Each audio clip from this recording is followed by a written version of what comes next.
E aí, vamos tomar um café? Esse cafezinho vai ser um pouco mais longo, mas vai valer a pena.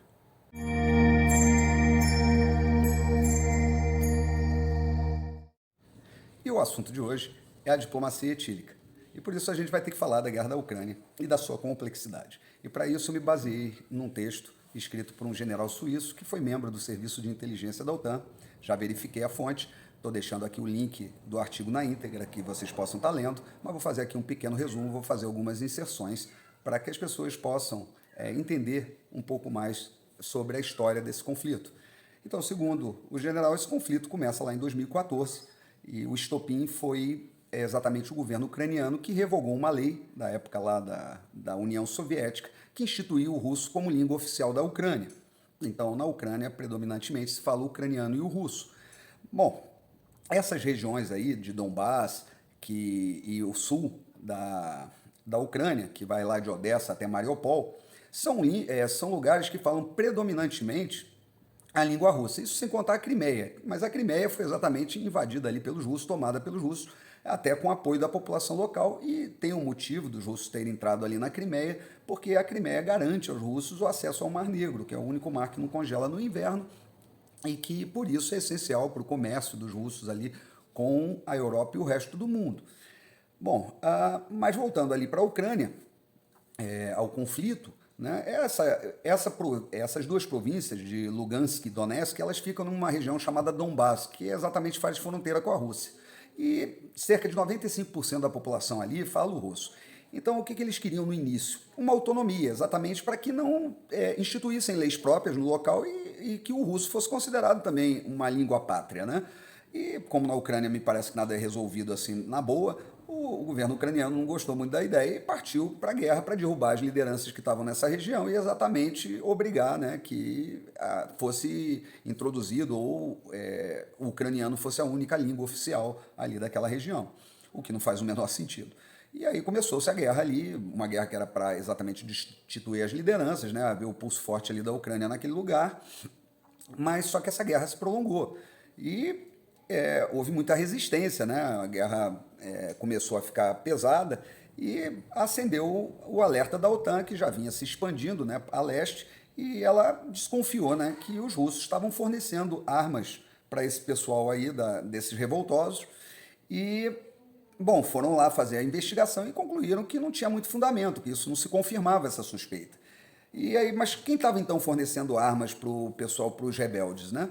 E aí chegou-se à conclusão que os próprios soldados ucranianos, quando chegavam ali perto da região de combate, eles acabavam por desertar e entregavam as armas, equipamentos ali para os rebeldes, porque eles não estavam querendo guerrear contra os próprios ucranianos. Então o governo, vendo essa deserção total, começou a chamar também os reservistas. Na primeira convocação, 70% não responderam. Na segunda, mais de 90% não responderam. E houve uma movimentação também de jovens migrando para a Polônia, porque não queriam lutar essa guerra. Né? Uma guerra, na ocasião, do governo anterior aí, ao Zelensky. E aí, o que a OTAN brilhantemente fez? Ela começou a patrocinar a vinda de mercenários. E então, durante os anos de 2014 até 2018, entraram dentro da Ucrânia cerca de 120 mil soldados da fortuna vindo de diversos países, inclusive, segundo o autor, da Suíça também, para lutar aquela guerra. E normalmente pessoas assim de extrema direita.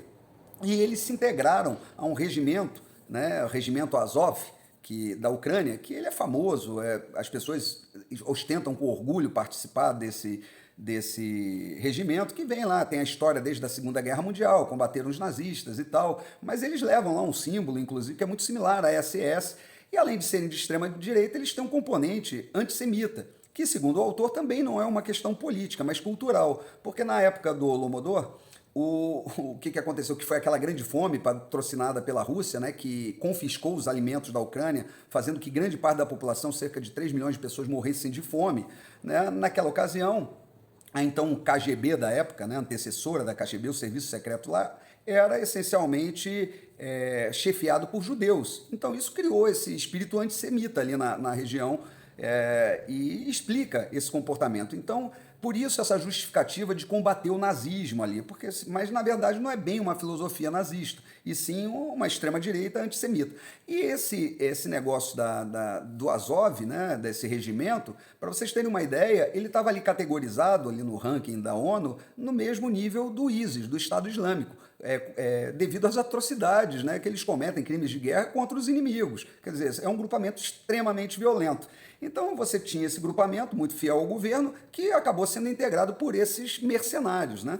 E aí a guerra se intensificou lá na fronteira e aí Zelensky assume o poder, né? A troca de poder, e o Zelensky começa também a ter uma negociação ali com o Ocidente, e uma das ideias é retomar a Crimeia. Então ele concentra esses mercenários e tal ali na região de Mariupol. Então esses soldados estão lá concentrados. Por quê? Porque a ideia era, a partir de Mariupol, invadir a Crimeia e expulsar os russos. Putin, vendo esse movimento e vendo que os povos que falam a língua russa estão sendo trucidados, né? Porque agora já a OTAN interferiu, vamos dizer assim, de fato, no conflito, ele resolve tomar uma atitude, né? E aí duas justificativas. Ele passa a reconhecer a independência dessas províncias, dessa região de Donbass, né, em relação à Ucrânia, porque aí deixou de ser autonomia, né? Devido à guerra passou a ser um sentimento de independência, e também entrou naquela questão de desmilitarizar a Ucrânia e desnazificar a Ucrânia. E aí entra essa questão do nazismo dentro desse componente. Na verdade, o russo, o Putin foi muito categórico, né? A ideia não era invadir a Ucrânia. E realmente o que a gente vê através das ações de guerra é exatamente isso. Primeiro, ele quebrou toda a infraestrutura, né, militar da Ucrânia, né? Acabou com a Força Aérea, acabou com aeroportos. Quem pôde ver aquele vídeo deles destruindo o Ministério da Guerra com mísseis hipersônicos é uma imagem impressionante, está rodando aí na internet. Enfim, esse primeiro momento da guerra, e aí a gente passa a entender o que aconteceu essa semana, que eles não tomaram a capital Kiev, estavam ali, fizeram um combate em Kiev, muito provavelmente fizeram a varredura desses, vamos dizer assim, desses militares mercenários, né? Tiveram lá os combates com os mercenários e chegaram a atingir um objetivo que não era tomar Kiev, e aí reagruparam e estão indo para o sul, exatamente para essa região de Mariupol, onde estão concentradas essas tropas, né, mercenárias junto com esse batalhão Azov. E aí vem o componente da mentira dessa guerra, né? O que parece muito claramente é que quem está realmente matando as pessoas de Mariupol, os ucranianos que falam língua russa, que estão querendo fugir da região, são exatamente esses mercenários e esse regimento, exatamente para comover a opinião pública mundial. Inclusive o bombardeio que houve da Rússia num tal hospital lá, era o quartel-general desses Azov, né, desse regimento. Já não tinha mais paciente dentro do hospital ali, era um quartel-general. E o serviço de inteligência russo conseguiu ver isso e bombardeou aquele local. Então, o que nós devemos ver nas próximas semanas é exatamente esses combates se intensificarem ali na região de Mariupol. Com isso, os russos vão atingindo seu objetivo. E ele, ao mesmo tempo, nesse artigo fala que existe uma situação diferente do Ocidente. Quando você entra em guerra, ali a Rússia, né, ela não considera entrar em guerra a suspensão das negociações de paz, mas sim mais um instrumento de pressão para essas negociações. Então, em nenhum momento da guerra foi suspensa as negociações de paz, elas continuam, né? E o Ocidente ficou assim com um grande problema na mão, porque na verdade eles estão mexendo com uma potência nuclear que resolveu ali parar com essa bagunça no local, tá certo? E, bom, críticas à parte, que realmente o Putin é um ditador, é um cara, vamos dizer assim, que envenena seus adversários, é um homem de mão dura, assim, não dá para ter carinho, assim, um amor por Putin, nada disso, ele não ama a democracia, nada disso, mas a verdade é que ele ali está defendendo os interesses daquelas populações e os interesses da Rússia também.